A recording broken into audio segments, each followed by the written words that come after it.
What's going on, guys? Balance Hunter here. Welcome to my channel. Welcome to this video.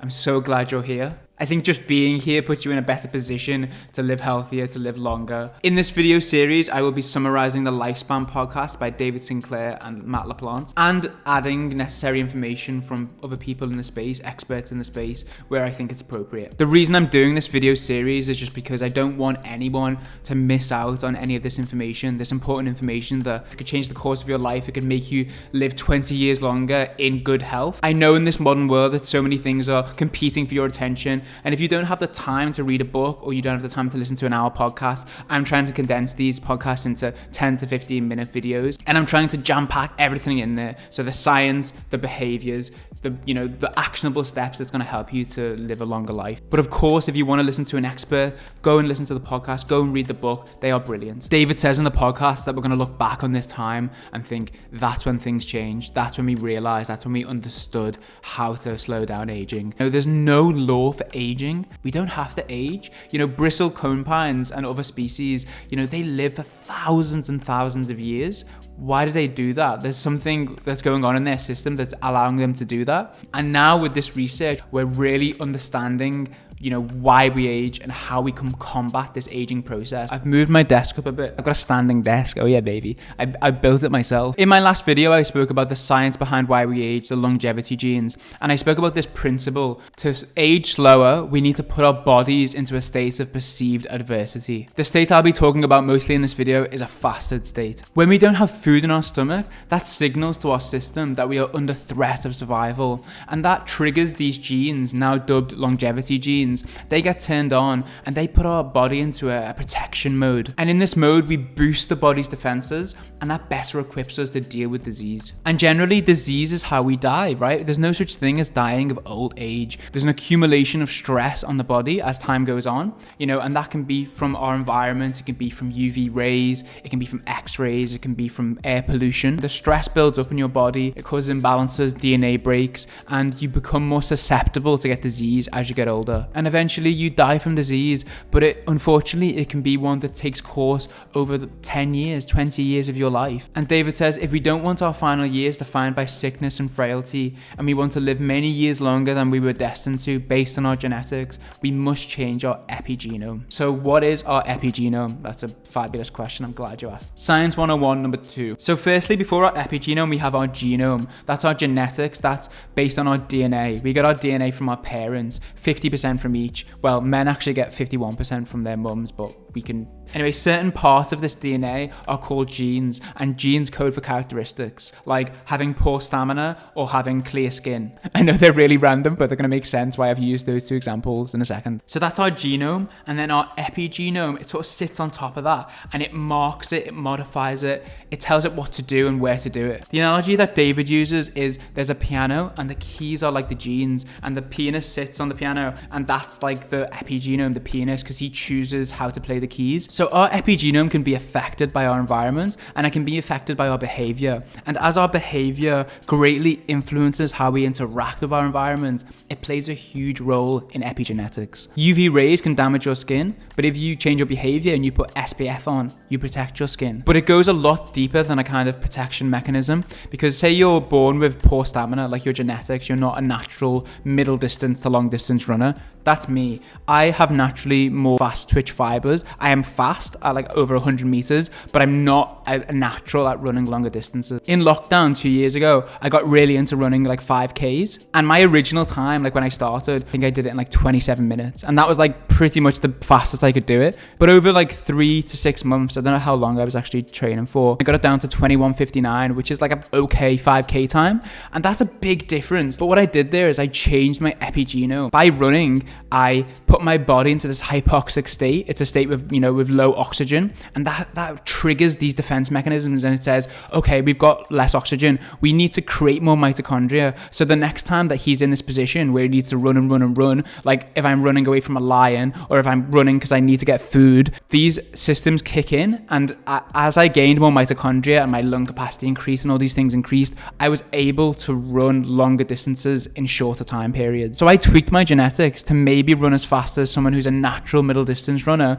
someone who hasn't trained in years and would just go out and probably run that time just because they're good at it, but I've got equal to them through training, through changing my epigenetics. So that's pretty cool. And same goes for clear skin. You know, if you don't use SPF, if you don't drink water, if you eat lots of chocolate, if you don't protect your skin's not going to be clear for long, no matter what your genetics is. And why does this excite me? Like, being able to run as fast as someone else excites me. It doesn't really help me. It's the notion that your behavior can change your epigenome. Changing your genetics through your behavior plays an 80% role in how long you live. And of course, some people hit the genetic lottery. That's why you hear about people who smoked until their 90s. Some people have gene variants that mimic this adversity, and they can get away with doing that. But unless you do some real research into your genetics, you're not going to know what genes you have. And even if you find out you're in this outlier category, wouldn't you just want to stretch that out? I would. If I found out that I've got a superior aging genetics, I'd still want to live to 120. I wouldn't want to live to 90, you know? I'd want to live as long as possible. This life is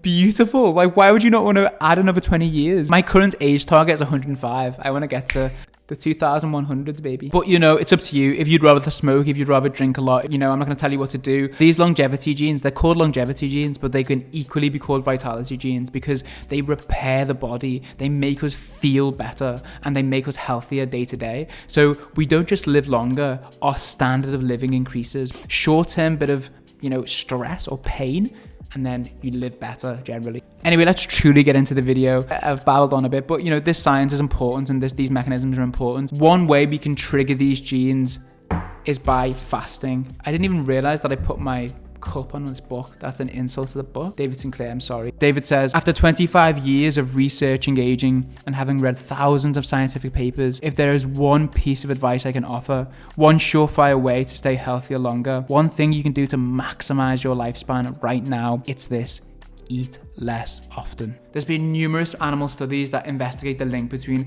caloric restriction and longevity. Since the 1980s, a long-term study of calorie restriction in rhesus monkeys, our close genetic cousins, I think they share 93% of the DNA that we do. Before the study, the maximum lifespan for any rhesus monkey was 40 years. That's like the equivalent of like 125 in humans. But of the 20 monkeys in the study that lived on calorie restricted diets, 6 reached that age. To hit that mark, the monkeys didn't need to live on calorie restricted diets their entire lives. Some of the test subjects were started on a 30% reduction regime when they were middle-aged monkeys. Wow.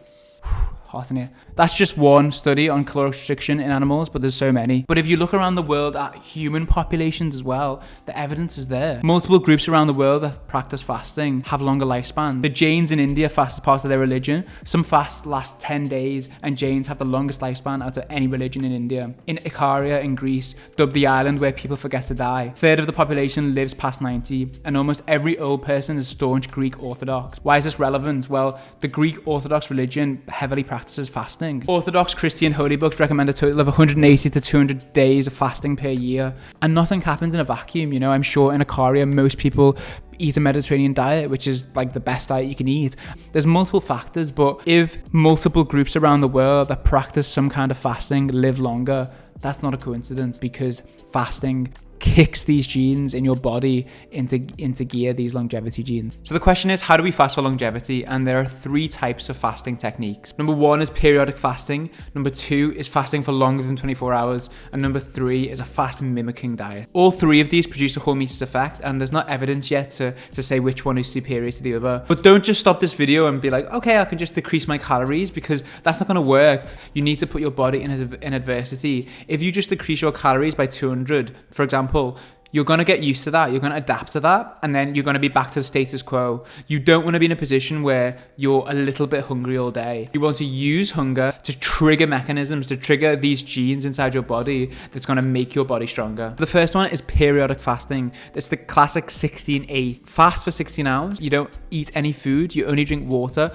and you know, black tea and black coffee if you want. And then for 8 hours is your window in which you can eat. David Sinclair does, I think, 20 hours. I think he has 1 big meal a day. I love fasting. It makes my brain sharper. Why you feel less foggy, why your brain is more active and you feel like you've got more energy, is because generally if you eat something that's going to get turned into sugar, your insulin is going to spike, and that's going to suck sugar from your blood, and it's going to put you into a hypoglycemic state, and you're going to get a crash. But when you don't have food, the first day, the second day, third day, you're going to feel hungry, you're not going to be used to it, you're not going to have the energy, you're not going to be making the glucose, but then your liver adapts, and your liver produces the glucose, and it releases it in a steady level throughout the day. So you feel great because like you're at a steady, even keel, whereas previously you eat, spike, and then you crash. You eat, you spike, and then you crash. But now it's just released steadily.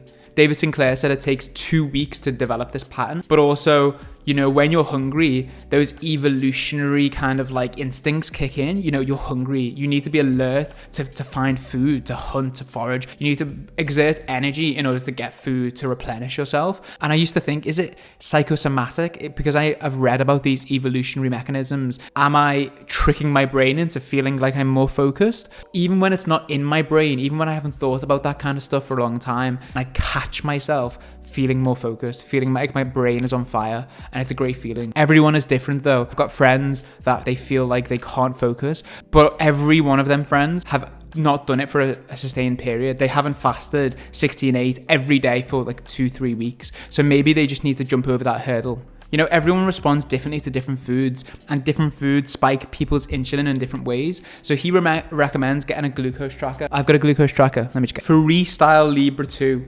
I haven't used it yet. I want to properly, you know, document all the food I'm having and maybe do a YouTube video about it. Previously, before getting into these, I was bulking. I was just not doing any fasting. I'm still trying to eat in a caloric surplus whilst intermittent fasting, just because I just think this cannot wait, and I feel better as well when I'm fasting anyway. So anyway, I think this is a really manageable way, the 16/8 or the 18/6 or the 24. Do it through the night and into the day. So basically you just skip breakfast. And it's important to stipulate that you shouldn't just fast and not eat well. Like it's fasting, intermittent fasting with adequate nutrition. You need to be eating the right foods. The second one is fasting for over 24 hours. I have done a 3-day water fast before, and it was tough, but it was really enjoyable, and crazy things happened. Like I had shoulder pain when I was going to the gym. Nothing helped. I couldn't do anything to make this pain go away.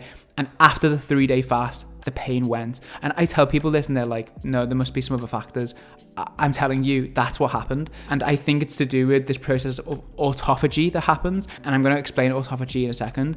And you can do a 3 or 4 day fast every month or 2. David cannot fast for longer than 24 hours. He felt it really uncomfortable. He struggled with fasting for years. I used to struggle with fasting. I used to eat. When I was younger, I had an insatiable appetite. But since I did that fast, I pushed myself and I did that 72 hours. My whole biology has changed. It feels like, I think it's the mental knowledge that it's good for you as well. It makes it so much easier. If I feel a bit of hunger, I'm like, ooh, that's good. Things are working there. You need to make that click in your brain, because sometimes when you feel hungry, it's like, oh my God, this is not good for me. I'm wasting away. I haven't got the nutrition I need to survive. That's not true. What you're doing is you're boosting your body when you're doing that. So if you get that into your head, the fasting will be easier. The third one is a fast mimicking diet. So this is where the food itself that you eat or you don't eat produces that adversity. It's basically having very low protein in your diet and avoiding sugar. Walter Longo, who is an expert in the space and an advocate for this diet, I've linked Walter Longo's diet down below. You should check that out.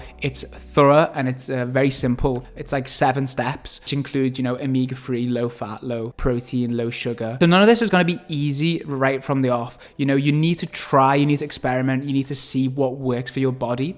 One way to deal with fasting is to fill your body with as much fluid as possible.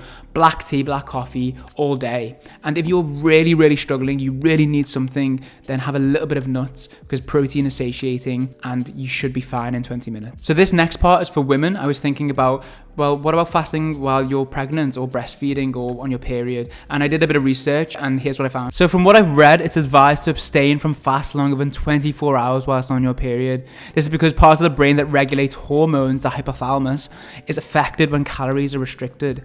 The hypothalamus may not secrete GnRH, which is needed to trigger the release of reproductive hormones. Without the release of these hormones, communication with the ovaries can break down, causing a lot of problems. However, intermittent fasting is okay. I mean, if you're in like that 16/8 routine and you're happy with that, you feel good on that, then stick with that. Again, listen to your body. You know, when you're on your period, you release more cortisol. If you're already feeling stressed, if you're already down in the dumps, don't put your body into even more stress. And also, if you're taking painkillers, then don't fast. So with regards to pregnancy, I looked at 2 studies that focused on women who are fasting for Ramadan. Now, depending on where you are in the world, that can be anywhere from 10 hours to I think 21 hours. And they found that there was no difference in the birth weights of the babies between the fasted women and the non-fasted women. But that's just one metric. They didn't experiment, risk of birth loss or any other factors that may affect the child later on. As pregnancy is a time that you need to focus on kind of adequate nutrition, the development of the brain and the body for the baby, developing maternal fat stores if you want to breastfeed. This is all kind of to do with calories, right? If you're doing kind of a 16-8 fast,